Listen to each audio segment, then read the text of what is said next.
jutud ja imed puhkavad.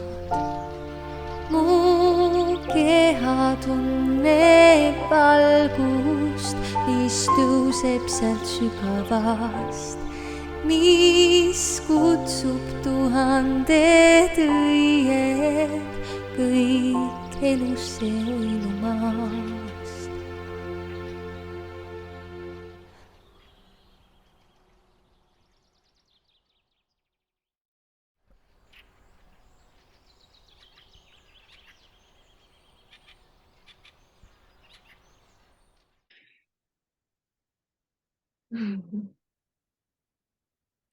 Jah, lõpetasime või seadsime visiooni lõpetada üks ring, mis täna siis lõpeb nagu lubatud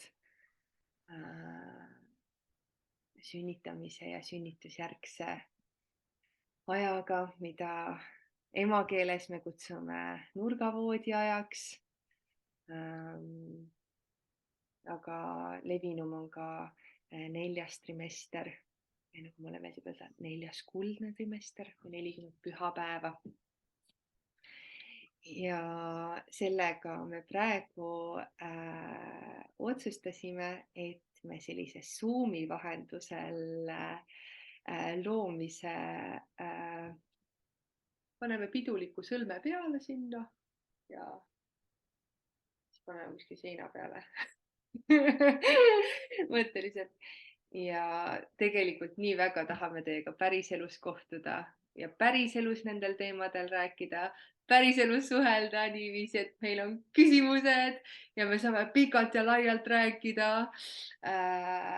ja saame koos olla, saame nautida seda suurepärast toitu, siis loome ikkagi nagu kõikidele meeltele selle kogemuse. Toome sinna juurde kauni kunsti, muusika, visuaalse kunsti. No ühesõnaga, aga sellest siis, kui on see õige hetk, et täna tuleme selle teema juurde ja ma veel kord tahan Pillerin sind tänada, et ma olen saanud läbi nende vestluste sind tundma. Ja tegelikult on kasvanud sellest sõprus välja ja jah, selline hingesõprus ja see on nii eriline kingitus ja ma olen nii tänulik sulle selle eest, kallis Pillerin, et sa oled kinkinud mulle oma ruumi ja oma aega. Ja. Aga eile juba läks see teema tööle. Pille jagas oma hambaarsti juures käimist ja siis mulle jäi üks äge lause seal silma, mille peale ma kohe kirjutasin vastu. Nii, teadlikkuse, rasedusteadlikkuse politsei, rasedusmeedium siin, kus siis see fakt, et raseduse ajal hambad saavad kannatada, ühesõnaga võivad saada kannatada. Ma mäletan, kuidas selle lause, see ei ole isegi oluline, aga tegelikult siis mulle väga meeldis Pille, see tõi sisse väga olulise info ja ma olen sellega hakanud nüüd, või ühesõnaga täna öösel tegin nagu tööd reaalselt selle infoga. Et see, et naised praegu sünnitades, et neil vabaneb tohutu hulk adrenaliini ja tegelikult see ei ole loomulik, et see on kuidagi, kas sa kordaksid seda, kuidas, nagu, mis Anthony selle kohta on öelnud? No Anthony ei ole selles mõttes otsesõnu midagi kirja pannud, aga kui kes iganes teab meditsiinimeediumi, siis teab, et ridade vahel ja kahetähenduslikkuse taga on peidus terve suur universum infot. Ja mida ta ütles, oli see kunagi, et oli vist mingis otsevideos teema, et miks naised nagu kannatavad ja miks ma ei mäleta, mis see täpselt oli, aga igastahes jutt läks sellele, et Anthony küsis, et kas Jumal on nagu loonud naise nagu niimoodi, et ta peaks nagu kannatama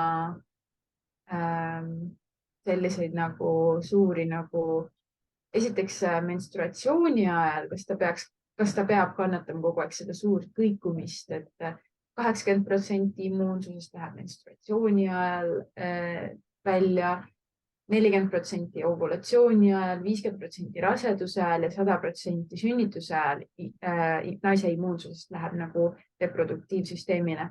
Et kas Jumal looks seda niimoodi ja tema ütles, et ei, Jumal ei loo, et naist ei ole loodud niimoodi, et see selline kogu aeg selline kannatus ja immuunsüsteemi üles-alla kõikumised ja hüpped ja käiguvahetus peaksid olema meie osa. Et ta andis nagu ja siis ta on mitmes podcastis, erinevas otsevideos ja podcastis öelnud nagu noppeid ja mina olen need kõik kõrva taha pannud. Ja ta on nagu vihjanud, et naiste kas siis nagu geenidega või midagi on nagu kunagi minevikus tusserdatud. Aga see läheb juba sellisesse nagu valdkonda, et ma ei tea, kas ma üldse julgen hakata üldse oma nagu varvast sinna pistagi ja hakata üldse sellest rääkima, sest see tähendaks, et me peame rääkima mingitest asjadest, mis on toimunud siin enne seda tsivilisatsiooni ja mis lähevad juba mõndadele valdkonnaks võib-olla. Aga põhimõtteliselt sa ei pea tegelikult võtma seda ka, kui et umbes mingid tulnukad tulid ja susserdasid inimeste geenidega, sa võid ka võtta seda kuidagi nagu teisiti, et nagu kuskil ajaloo jooksul midagi nagu on läinud valesti või kuskil nagu, et me ei peaks niimoodi kannatama seda nagu, et rasedus ei peaks olema selline nagu suur koormus ja sünnitamine ei peaks olema suur valu ja menstratsioon ei peaks olema ka nagu selline immuunsüsteemi langus põhimõtteliselt. See on väga huvitav tegelikult, mis sa tõid välja, et see ongi evolutsioon, on ju. Ja evolutsioon ei tähenda alati seda, et kõik on kohe suurepärane, et seal peab olema, sellel valguse poolel on see pimeduse pool, mida me praegu ka ju tegelikult kollektiivselt siis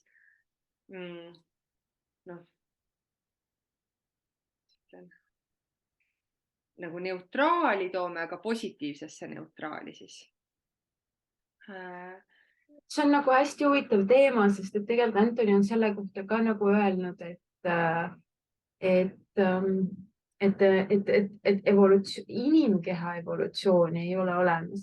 Et inimkeha oli perfektne, kui ta loodi ja inimkeha on kogu aeg olnud nagu, et me ei ole evolutsioneerunud, me ei ole nagu ahvist saanud inimeseks ja niimoodi, vaid inimkeha on nagu loodud kellegi poolt nagu mingite universumi asjade kokkusattumusel on inimkeha loodud ja me ei ole nagu arenenud ja inimkeha ei arene ka enam edasi, aga meil võib olla nagu vaimne areng ja selline asi, aga otseselt, kas see pimedus on nagu ainult selleks loodud, et me vaimselt areneks, me ei tea, küll aga me saame seda võtta tööriistana, et ennast vaimselt arendada, aga me ei pea, see ei ole nagu, me ei pea nagu kannatama ka. Et ta ütleb küll, et hästi tugev valguse pimeduse võitlus on maa peal ja kui sa seda ei näe, siis kahju küll, aga lihtsalt sinu silmad on suletud. Sa elad illusioonis, et meil on siin väga tugev valguse pimeduse võitlus ja emad, rasedad naised, lapseootel naised ja väiksed lapsed on ju ühed kõige suuremad valguse kandjad ja Anthony ütleb, et nendega töötab kõige rohkem ingleid. Tead, ma nii sa eile ütlesid mulle seda ja sa oled ühe korra mulle veel või varasemalt öelnud seda ja mul oli tõesti täna öösel nii erilised kogemused. mul oli nagu mitme valgusolendiga et kuidagi ma tundsin, et nad olid kohal ja nad suhtlesid, sest mul oli hästi palju küsimusi kuidagi just ka nagu seoses sellega, et me täna kohtume ja mingid küsimused hakkasid peale, sellepärast et see, mida mina olen näinud ja millele tegelikult kogu ju linnulaine on üles ehitatud, ongi siis see nägemus sellest üliilusast, luksuslikust, holistilisest, nagu kaunist, mingist püramiidilaadsest või mingist väga ilusast ruumist, kus mängisid kongid, naised mängisid konge ja ma ise laulsin ja siis mu kõrval olid sünnitavad naised, kes laulsid oma lapsed välja. Ja see oli tohutu ekstaas, tohutu selline nagu selline nauding ja mõnu ja ma olen, kui ma praegu räägin seda, ma tunnen nagu, et see ongi see võimalik, millele me avaneme. Mul käivad üle keha külmavärinad läbi praegu selle jutu peale, väga äge ja kindlasti seda visiooni tasub hoida kõrgel. Ja see ongi see tegelikult, kuhu poole me liigume ja sellel teel siis, et kuidas tegelikult naine ka mõtestab absoluutselt ümber oma sellist igapäevast toimimist ja seda nagu, et ta ei ole enam nagu rollide vahel kuskil nagu käia mingi 1000 rollis, on ju, vaid ta saabki olla naine ja ta saabki olla see vägev looja, kes ta on olnud, sest on ka, mul just oli ühe hästi laheda naisega, kes on sünnifotograaf, sõbranna Kerli ja kes Montessori aladel suhtleme praegu hästi palju. Ja siis tema just rääkis ka sellest, et ta luges ühte teost, kus oli kirjeldatud siis ühte tsivilisatsiooni, kus naised olid jumalannad, olidki need, kes toimetasid väljaspool, mehed olid need, kes siis koduruume lõid nii-öelda. Ja seal oli ka see nagu hierarhiliselt tegelikult kuidagi niiviisi, et tegelikult meestel nagu justkui ei olnud seda sellist samaväärset positsiooni ja nad olid alla surutud. Ja siis kuidagi mõtlesin, et vaata, kui huvitav, et praegu me oleme mingis sellises tsivilisatsioonis, kus nagu justkui on rollid vahetunud, on ju, ja tegelikult nagu, kus me siis liigume, ongi selle kesktee peale, kus me tegelikult nii mees kui naine eraldi ja ühena on loojad. Ja see paradigma nii-öelda muutus, mida me enda sees tegelikult nagu ümber kodeerime, ongi see, et me oleme siin, et teenida, nüüd valida, kas ma teenin ainult enda huve ja enda tahtmisi, mida praegu suurem osa siis elanikkonnaks teeb, või see, et ma teenin seda, kes on mu kõrval, kes on mu ümber, kes on mu vastas, ta võib olla siin peegel, mida ma vaatan, on ju. Aga see, et me oleme tegelikult nagu selle ümbrusega üks. 2 olulist vaimset, vaimset teemat, millest Anthony on rääkinud, tulidki mul kohe sellega. Esiteks, see, mis praegu maailmas toimub, ongi kõik naiste allasurumine, sest need pimedad, kurjad, psühhopaatsed jõud, kes siin maailmas töötavad ja toimetavad, kasumiahnus ja mis iganes neid tagant ka ei kannustaks. Nemad teavad, et kui naised on alla surutud, siis nagu saab see toimuda, mis praegu toimub. Kõik, mis iganes, mis on meil halvasti ja valesti, põhimõtteliselt taandub kõik sellele, et naised ja nende intuitsioon kinni blokeerida. Ja mis on ka see, et Anthony räägib, et ma töötan nagu Jumala heaks, et see on selline mantra, mida võib igal hommikul endale öelda, meelde tuletada ja kui sa ei usu Jumalasse, siis sa võid kasutada sõna universum või valgus või looja või ükskõik, mis iganes sind kõnetab. Mis on see kõrgem jõud, mis sinu südamekeeled helisema paneb ja sinus nagu selle positiivsuse ja armastuse esile toob ja mis paneb sind ennast hästi tundma ja kaastunnet, et teeni seda, tööta tema heaks. Usalda ennast talle, kõnni temaga samas rütmis ja su elu muutub kardinaalselt. Ja ma ise kirjutan sellele alla 100%. Ja kui sa lähed sellest enese teenimisest teiste teenimiseni või siis kui ütleme kõrgema teenimiseni või nagu headuse, mulle meeldib inglise keeles see sõna God, sest see on nagu good, vaata, see on nagu God is good, see on inglise keeles nii hea sõna, et sa teenidki kõike, mis on hea, et sa teedki selle valiku teadlikult. Valid, sa ei anna endast enam ära nagu sellele halvale, mis meid all hoiab, ükskõik kui ahvatlev see ka ei tunduks. Ja nii võidavad ja naised on need, kes suudavad seda rohkem, ma ei tea, kas siis sellepärast, et naised on nagu intuitiivsemad või nad on lapsekandjad ja nad on seeläbi ühenduses kõrgema allikaga rohkem, võib-olla mõlemat on ju, aga igastahes naistel tuleb jah, see nagu lihtsamini välja, aga kui naised suudavad ühiskonna sihti määrata, siis igal juhul kõik võidavad sellest, nii naised kui mehed. Täpselt nii on ja kujutad ette, kui kõik naised kollektiivselt sellesama visiooni taha koonduvad, et me sünnitame orgastiliselt, naudingute rohkelt üliilusates kohtades keset loodust, puhta looduse keskel ja kogeme seal 40 pühapäeva või 80 päeva nurgavoodi aega,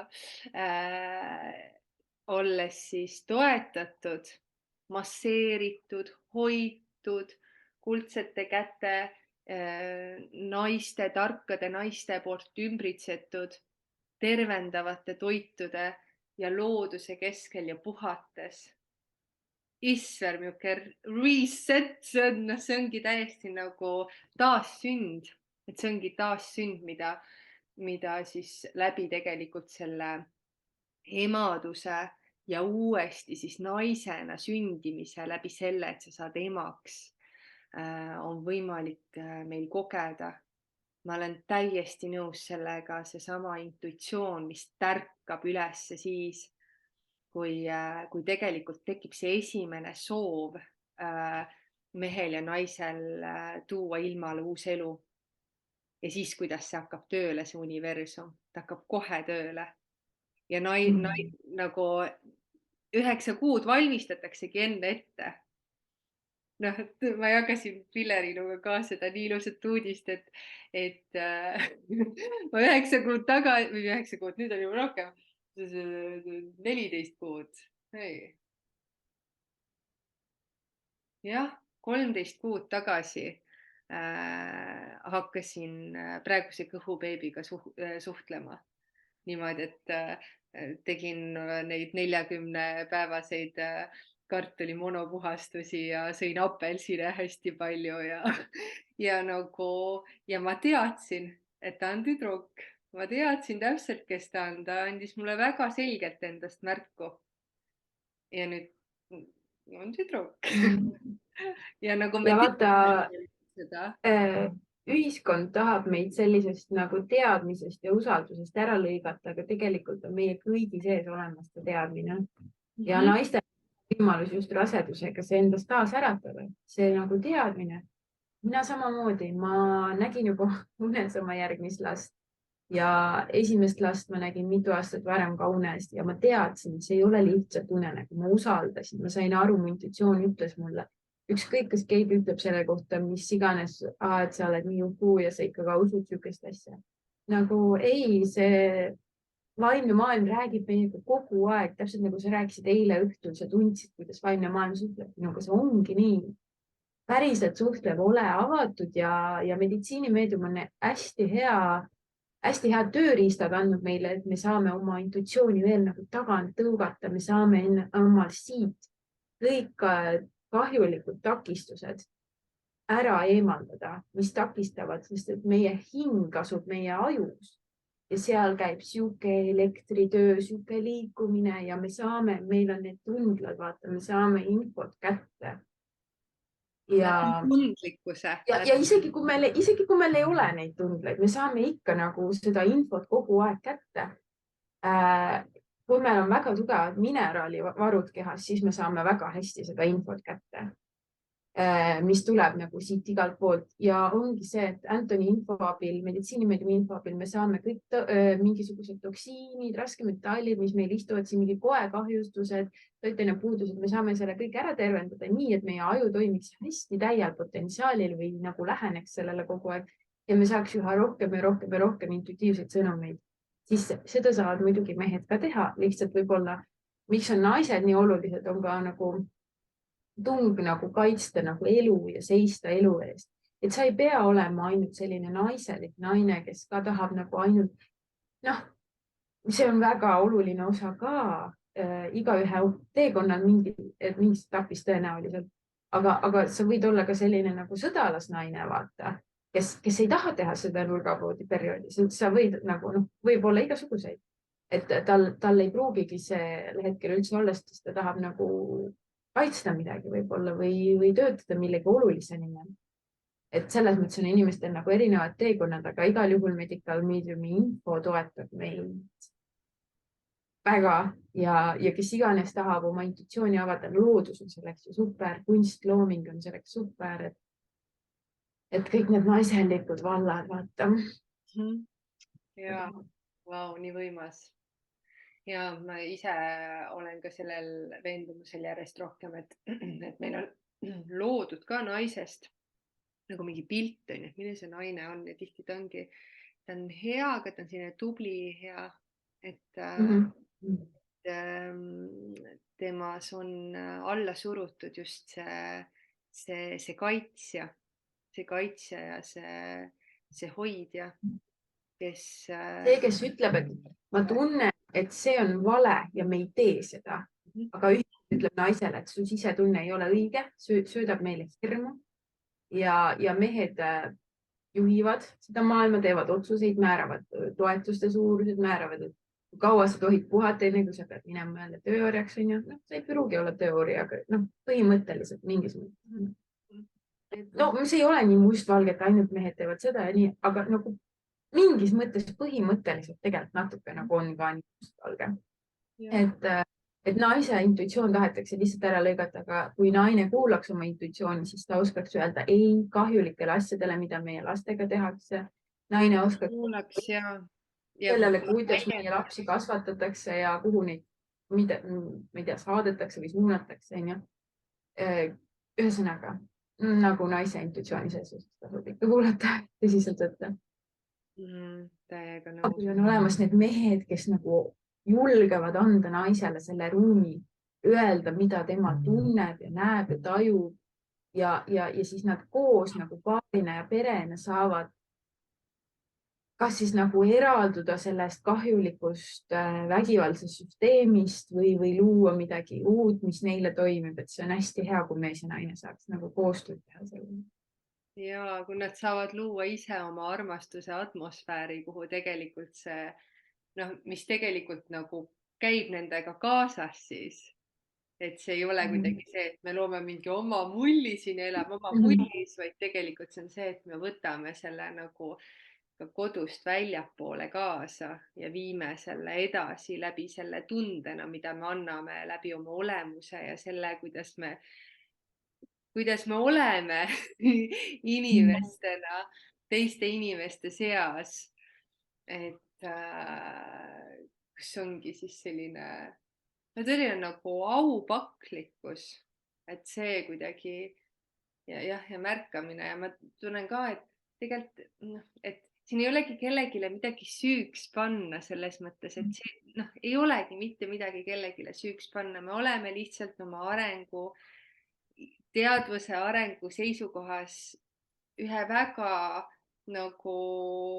väga suure sellise hüppe ees ja me lähme sinna koos, see ei ole niimoodi, et mina üksi nüüd lähen, vaid me lähmegi koos ja mida kiiremini sellest aru saada, seda nagu mõnusam on siin minna ja kannatuste vabam on ju. Sest et kust Anthony info tuleb ju kaastunde vaimu, tähendab kaastunne, tähendab koostunnet, vaata koos, me kõik, me ei jäta nõrgemaid maha, me ei sõida neist üle. Samamoodi nii nagu võib-olla ühiskond teeb, vaata sõidab ikka alati nagu, kellest üle sõidetakse minu meelest lapsed, emad, need, kes on nõrgad, kes on haiged, vanurid, puudega inimesed, vaimse häirega inimesed, nendest sõidetakse üle ja hästi palju nagu ei ole nagu seda kaastunnet. Just see kaastunne nagu. Kaastunde vaim ju see, kust see info tuleb ja see aitab meid edasi. Nii ilus, vaata milline sissejuhatus. Aga lähme nüüd hästi praktiliseks ka, et meil on 2 siis väga olulist etappi. Me oleme oma raseduse lõpuringis ja oleme ette valmistunud siis kas kodusünnituseks või praeguses seisus veel Eestis haiglasünnituseks. Peagi sünnitempli või sünnikodu või mis iganes sünnipesa, ma ei tea, mis see nimeks tuleb. Ühesõnaga sellise koha, kus nagu võib-olla me ei peagi enam sellest rääkima, sellepärast et see on selles süsteemis juba siis sees on ju. Või tähendab, jah, on juba sees. Et aga praegu ma valin kas kodusünnituse, ma valin siis haigla. Ja siis tegelikult mõlemal juhul, kuidas ma võiksin toituda, ütleme siis selle tähtaja lähenedes ja millised toidud võiksid olla, ühte ma tean kohe ise soovitada, ma ei tea, kas see on ka Anthony informatsioon, aga kui oled sünnitanud, ma enam ei mäleta täpselt, kus ma selle info võtsin, aga viinamarjamahl, värske viinamarjamahl, mis pidi olema kõige suurema rauasisaldusega. Meil on Eestis ka täitsa viinamarjamahl olemas, väga-väga maitsev Eesti viinamarjadest tehakse. Ja ma ühtest neid ravimtaimi asju tean ka, aga praegu räägime sellest, et kuidas Anthony William on seda läbi meditsiinimeediumi siis kanaldanud. Ja, toiduks endiselt ikkagi kriitilised süsivesikud ehk kartul, bataat, kõrvitselised puuviljad, mesi, rohelised köögiviljad on väga olulised. Siis läheks natuke toidulisandite maailma. Anthony ei soovita rasedusaegseid vitamiine võtta, sest ta ütleb, et seal pannakse ebakvaliteetsed, väga kaua aega kuskil ladudes seisnud, võetakse mingid vitamiinid, mis on väga odavad, pannakse kokku ja ühes kapslis või isegi mitmes kapslis või terves purgis on nii palju erinevaid asju koos, et nagu, aga kõik on liiga vähe, sellest midagi nagu kätte saaks. Ühesõnaga, ta ei soovita rasedusaegseid vitamiine, soovitab selle asemel võtta spiruliina. Spiruliina hoiab endas väga biokättesaadaval kujul kõiki olulisi vitamiine, mineraale, mida ema ja beebi võiksid vajada. Ja siis samal ajal ka seda odraarase mahlapulbri ekstrakti. Et need 2 on nagu hästi mineraliseerivad, igal juhul head. Mida tasub vältida raseduse ajal on chlorella, sest et chlorellal on selline omadus, et ta võib võtta raskemetalli ühest kohast sinu kehas, aga ta on hästi ebastabiilne, ta ei suuda seda raskemetalli kehast välja viia, ta võib selle viia teise kohta. Aga see on halb, sest nii justkui ta nagu poolitab mingis mõttes selle metalli, et ta võib viia selle kuskile, kus sa ei taha, et see oleks kuskile ka last kahjustada. Nii et see on midagi, mis kindlasti välja jätta. Siis toidulisanditest veel metüülfolaat väga oluline. Seda soovitatakse küll nagu ainult raseduse alguses, aga seda võib võtta kogu raseduse aja ja pärast veel takkajärge. sest metüülfolaat soodustab maksatööd ilma maksa puhastamata. Ehk siis ta aitab, maksal on väga-väga kandev roll lapse kasvatamises. Lapse maksad viib ema maksalt ja maks peab nagu hästi töötama selleks, et rasedus kulgeks hästi. Nii et siis metüülfolaat ehk 5-MTHF on väga oluline. Mitte foolhappe. Foolhappe ei ole hästi kättesaadav vorm, metüülfolaat palju parem. Natukene joodi nagu väike tilk või natukene merevetikaid, näiteks tulse, mis sisaldab joodi. Jood kaitseb rasedust. Ja siis ma mõtlen, ja siis ongi, et tegelikult nende ravimtaimedega peab olema pigem ettevaatlik. Et võib-olla natukene piparmünditeed, natuke melissiteed, natuke nõgeseteed, aga sealt suht jookseb piir, et ravimtaimeteed ei ole väga hea valik rasedusel. Aga raseduse lõpupoole siis seda soovitavad nagu paljud tuulad ka ja medical medium ka, et vaarikaleheteed võib juua, et see aitab hoida emakat toonuses ja igal võimalikul moel tegelikult lihtsalt toetab naise reproduktiivsüsteemi, et see on niisugune imetaim. Ja ei ole see, et see vaarikalehetee nüüd kutsub sünnitust esile. Et ta tõesti lihtsalt toetab ja aitab just vastupidi kõigele õigeaegselt toimuma.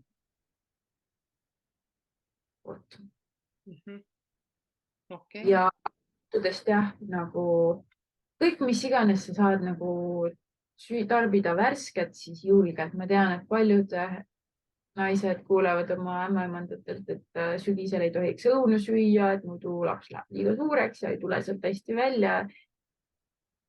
Et see on nagu väga imelik asi minu meelest, mida öelda. Et puuvilja süüa ja kindlasti tee seda ja nagu su laps ei lähe liiga paksuks ja su laps ei jää ka alakaaluliseks, kui sa ei söö väga palju rasva. Ja palun usalda, et kui su keha ütleb, et ma tahan apelsine, ma kohtasin eelmine aasta ühte naist, kes oli nii ilus rase ja siis kuidagi ma läksin temaga rääkima mingeid asju, siis ta jagas, et mis tal toimub ja siis ma ütlesin, et apelsinid, siis ütleb, issand, mul on sihuke apelsinide isu olnud nagu nii pikka aega, aga mu arst ei lubanud, ütles, et see on liiga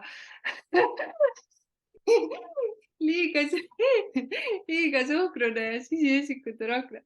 Mõtlesin, ma nii hakkab pihta. Ja mitte ükski arst ei ütle sulle, et kui sul on raseduse ajal šokolaadikoogi isu, et sa ei tohi seda šokolaadikoogi süüa, mitte ükski arst.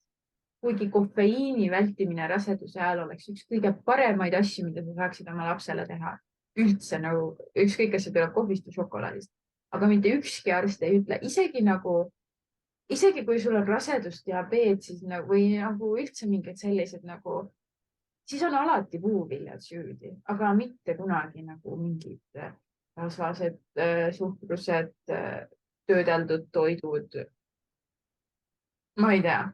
Ma mõtlesin alati, et Eestis on vähemalt see nagu kaine mõistus säilinud, kuna me oleme pidanud elama ilma puuviljadeta ja me teame, kui nagu väärtuslik on värske toit, sest me saame seda nii vähe. Aga tundub, et isegi see ajupesu on siia nii sügavale jõudnud. Ja siin pole parata, ma ise mõtlen ka selle peale, et tegelikult ju nagu olen arutlenud selle üle ja oma sõbrannaga ka, kellest ma rääkisin, Kerli, et tema on ka tegelikult arstiteaduskonna lõpetanud ja tegelikult me rääkisime sellest, et ega nagu toidu osa on nii väike, meil on vist mingi 1-2 ainet selle kohta. Ja kuna see on nagu nii tugevalt ju üles ehitatud, kogu see õppekava on ehitatud üles ravimitööstuse siis peale või sellega koos, et siis tegelikult kõik see nagu naturaalne pool ja alternatiivne pool, et kuidas inimene oma tervist hoida saab, et see lihtsalt paraku ei ole järgi jõudnud ja tegelikult on see, et täpselt samamoodi arstid vajavad väljaõpet, et vajavadki nagu samamoodi harimist selles osas ja lõpuks ongi, et minu enda tunnetus on see, et tegelikult et läbi selle, et ma siis seda vestlust pean ja ütlen, et ma lugesin sellist asja ja olen viinud ennast kurssi ja et siis tere! Et siis tegelikult mul on üks poissi hakkas ülesse. Selliseks paar poissi. Et natuke tudune veel. Et siis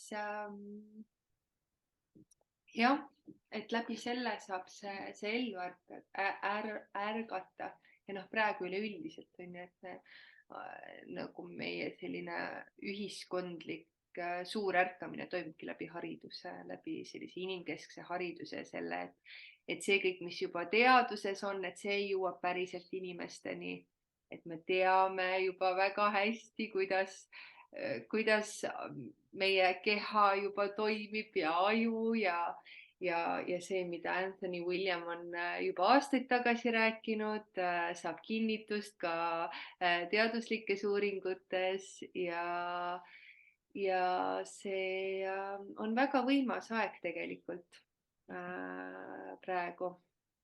Siin, et me saame jagada, aga tundub, et me selle nurgavoodi ajani ei jõuagi täna, et siis see jääbki seda imelist.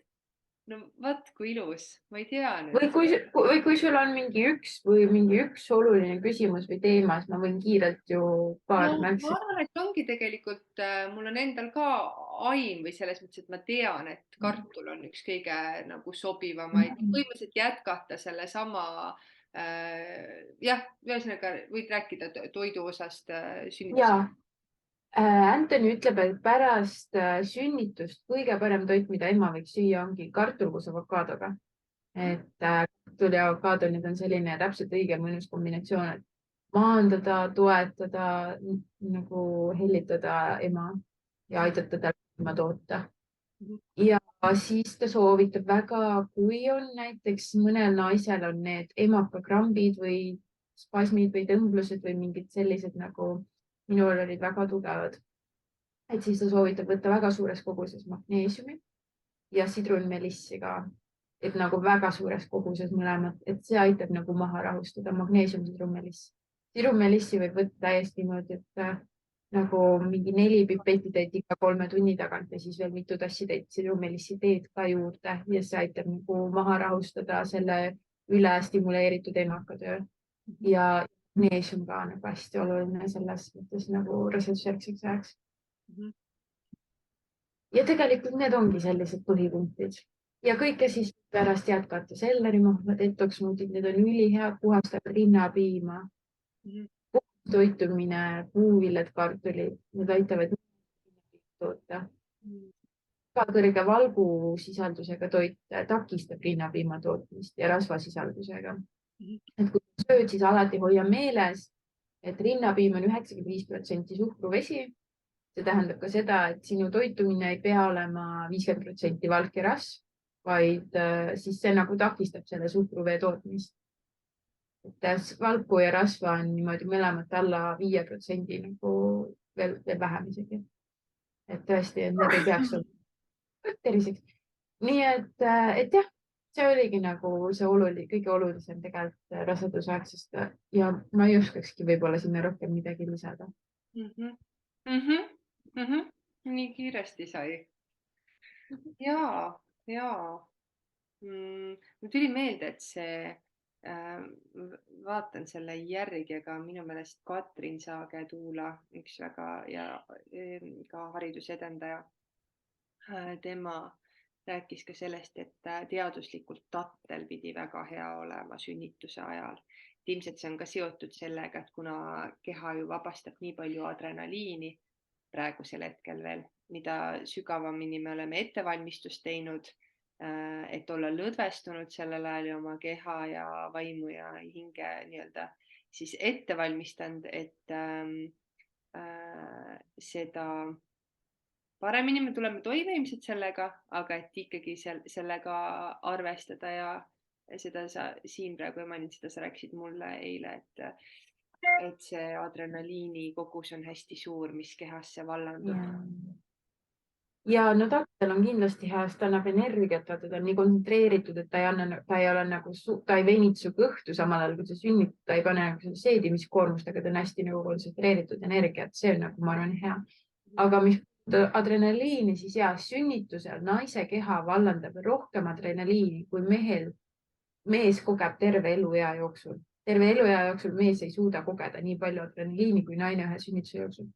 Mis muudab sellest nii vaimse kogemuse, ongi see, et need asjad, mis meie kehale mõjuvad nagu väga, mingis mõttes nagu raskesti või panevad keha väga suure koormuse alla, mõjuvad meile ka väga vaimselt tegelikult. Nad annavad nagu väga vaimse kogemuse meile. Ja siis no see on üks osa, seal on muidugi teine osa veel, mis ongi nagu päriselt vaimne. Isegi adrenaliinit on see väga vaimne. Aga miks väga paljud emad tulevad nagu taassündinuna välja, suuresti tegelikult ikka selle adrenaliiniga seotud. See on nagu midagi, mida me üle elame, mis on nagu tõsiselt raputav. Oleks võib-olla õige sõna. Jaa, üks väga võimas kogemus see sünd ja äge, et me saame seda ümber mõtestada ja läbi selle tegelikult hakata ümber looma. Läbi siis sellise esivanemate tarkuse, aga ka siis uue maailma tarkuse. Seda pannes need kaks maailma kokku ja. Just. Aga aitäh sulle, Pilleriin ja no varsti läheme. Aga mul on tunne, et me näeme enne, et saame päriselt kokku ja kohtume näost näkku. Aitäh kõigile, kes on kaasas olnud meiega siin ja lähme julgelt edasi. Ja aitäh!